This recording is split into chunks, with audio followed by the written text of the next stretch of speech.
데이터를 다루는 마지막 단계는 시각화입니다. 숫자만 보면 쉽게 파악하기가 어렵지만 그래프로 그리면 데이터의 흐름과 특징을 직관적으로 확인할 수 있습니다. 여기서는 파이썬의 대표적인 시각화 라이브러리인 매플립을 활용하고 있는데요. 파일 temp.csv에서 날짜와 평균 기온을 선 그래프로 표현했는데요. 이렇게 하면 카타르 월드컵 기간 동안 기온이 어떻게 변했는지 한눈에 볼 수 있습니다. 뿐만 아니라 학생 여러분들이 직접 코드를 조금만 수정하면 예를 들어서 자신의 생일을 기준으로 매년 기온이 어떻게 변했는지 확인할 수도 있고 데이터에서 가장 더운 날과 가장 추운 날을 쉽게 찾을 수도 있습니다. 즉, 단순한 데이터가 아니라 데이터 속에 숨겨진 이야기를 발견하게 되는 과정이라고 생각합니다. 지금까지 데이터를 불러오고 정제한 과정을 이제는 직접 시각화를 해보겠습니다. 코드에서는 먼저 temp.csv 파일을 불러오고 한글 폰트가 깨지지 않도록 나눔 발음 고딕을 지정을 했습니다. 그리고 날짜열에 있는 불필요한 문자 역/t를 제거해서 데이터를 정제해으로 깔끔하게 만들었습니다. 그 다음은 필터링인데요. 2022년 카타르 월드컵 기간인 11월 20일부터 12월 18일까지 데이터만 선택해서 그 구간의 평균 기온 변화를 선 그래프로 그렸습니다. 오른쪽의 그래프를 보면요. 월드컵 기간 동안 기온이 전체적으로 서서히 내려가는 추세를 확인할 수 있습니다. 다만 지금 보시면 X축에 날짜 레이블이 너무 빽빽하게 붙어 있어서 가독성이 떨어지는데요. 이 부분을 다음 단계에서 수정을 해보겠습니다.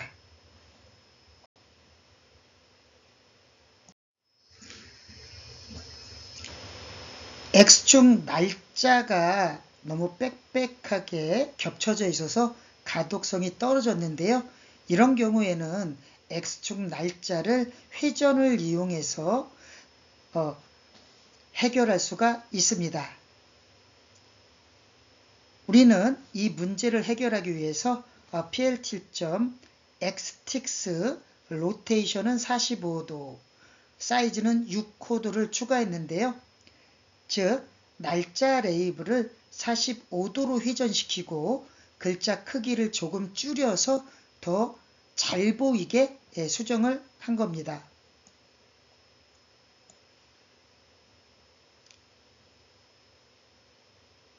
오른쪽에 함수의 주요 매개 변수가 있는데요. 로테이션은 글자를 회전시키는 각도로 0, 45, 90도 등이 있고요. 사이즈는 글자 크기를 조정하고 폰트 웨이트, 컬러, HA 등도 설정이 가능한데요. 글자 굵기나 색상, 정렬까지 설정할 수가 있게 됩니다. 이렇게 조정을 하게 되면요. 그래프가 훨씬 깔끔해지고 특정 날짜의 기온도 쉽게 파악할 수가 있습니다. 즉, 단순히 그래프를 그리는 것에서 끝나는 것이 아니라 가독성을 높이는 시각화 기법이 중요한 점을 알 수 있게 됐습니다.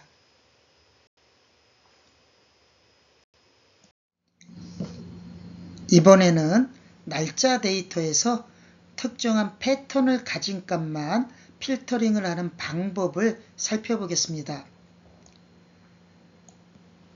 왼쪽 코드를 보시면 df 날짜 str.contains -05 -05 구문이 있는데요. 즉 날짜에 빼기 05 빼기 05 이것은 5월 5일이 포함된 행만을 추출하게 됩니다. 오른쪽 결과표를 보면 2011년부터 2022년까지 매년 5월 5일에 대한 평균 기온, 최저 최고 기온이 잘 추출된 것을 확인할 수 있습니다. 이제 이 데이터를 시각화하면 매년 어린이날의 기온 추이를 한눈에 비교할 수 있게 됩니다. 또한 str.contains 함수는 특정 문자열을 찾을 때 유용한데요. 여기서는 빼기 05 빼기 05를 검색해서 원하는 날짜만 추출하게 됐습니다. 참고로 주요 매겨 변수가 오른쪽 하단에 있는데요. PAT는 문자를 찾거나 정규식을 사용할 때 사용하고요. 케이스는 대소문자 구분을 할 때, 레젝스는요 정규식 사용 여부를 지정하고요. NA는 결집값에 대한 처리 방식을 설정할 수 있게 됩니다. 즉 단순히 전체 데이터를 보는 게 아니라 특정한 날짜나 패턴을 뽑아서 분석할 수 있다는 것이 중요한 포인트입니다.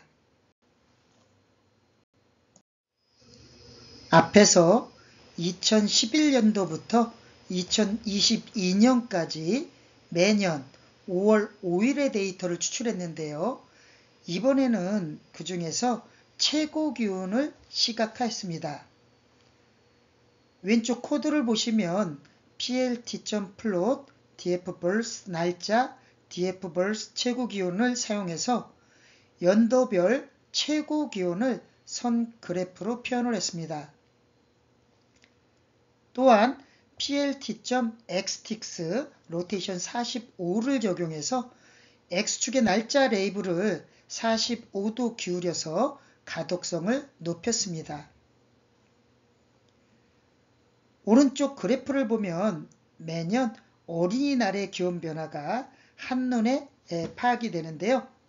특히 2018년과 2022년의 최고 기온이 다른 해보다 상대적으로 높게 나타난 것을 확인할 수 있습니다. 이렇게 시각화를 하게 되면 단순한 표에서 보이지 않던 연도별 패턴과 추세를 쉽게 파악할 수 있습니다. 앞에서 만든 그래프에 이번에는 각 데이터 값 최고 기온을 직접 표시해 보겠습니다. 왼쪽 코드를 보시면 for I, V, in, enumerate, dfverse 최고 기온 구문을 통해 각 연도의 값을 하나씩 꺼내오게 되고요.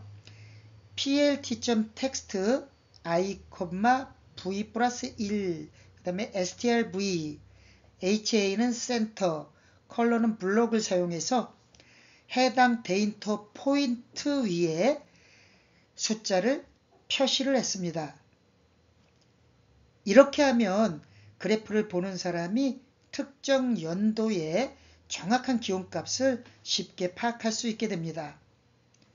예를 들어서 2013년도는 15.5도, 2017년도는 26.5도, 그리고 2018년도는 27.0도로 가장 높았다는 것을 바로 확인할 수 있게 됩니다.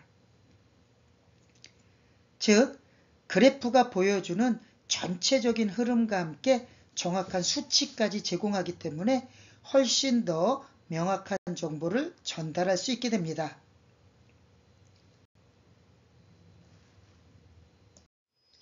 이번에는 데이터에서 최고 기온이 기록된 날을 자동으로 찾는 방법에 대해서 살펴보겠습니다.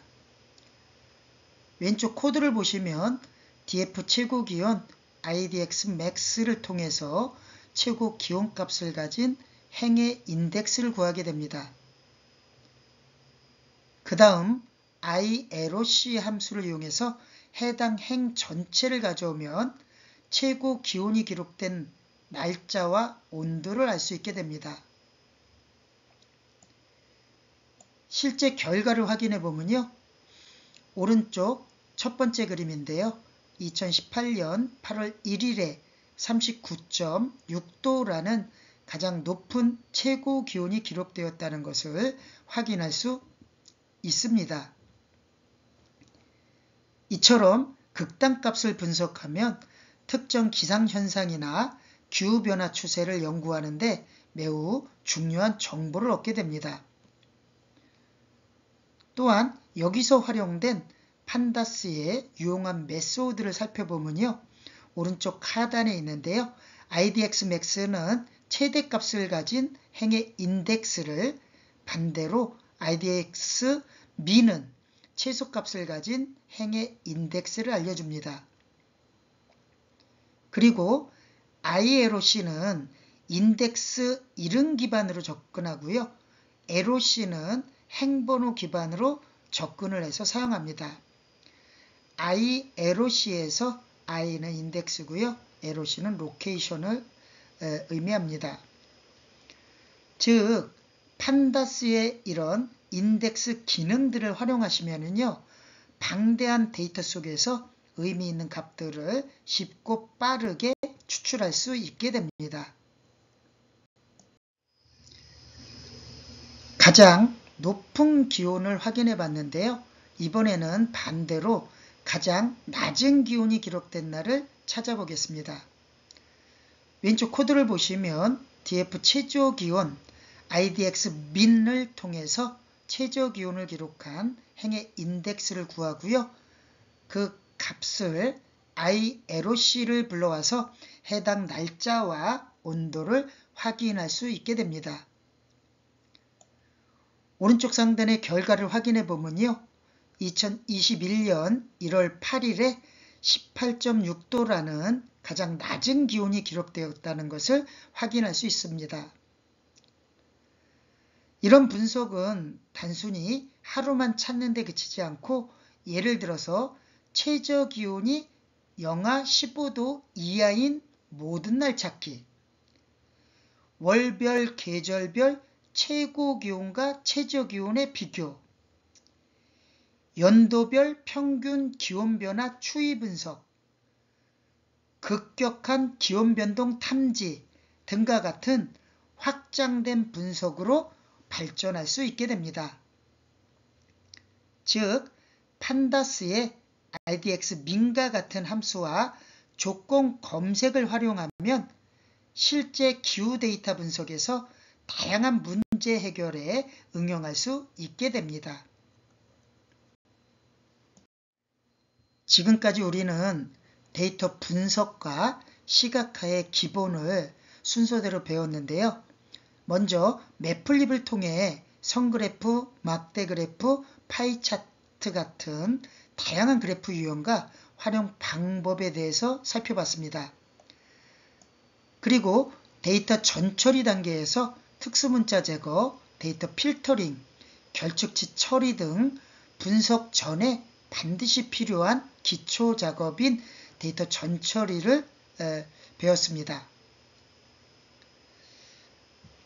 이후에는 실생활 데이터 시각화로 확장해서 예를 들어서 월드컵 기간의 기온 변화나 개인 생일의 기온 기록을 분석해 보면서 데이터 분석이 단순한 숫자 처리가 아니라 생활 속에서 의미를 찾는 과정인 것을 확인을 했습니다. 마지막으로 판다스 활용을 통해서 데이터 프레임에 대한 조작, 조건부 필터링, 시리즈 추출 등 핵심 기능을 익히며 본격적인 데이터 분석에 기반을 다졌습니다. 이러한 기술들을 종합하면 앞으로는 훨씬 더 복잡한 데이터셋을 분석하고 시각화하는 데 자신감을 가질 수 있게 됩니다.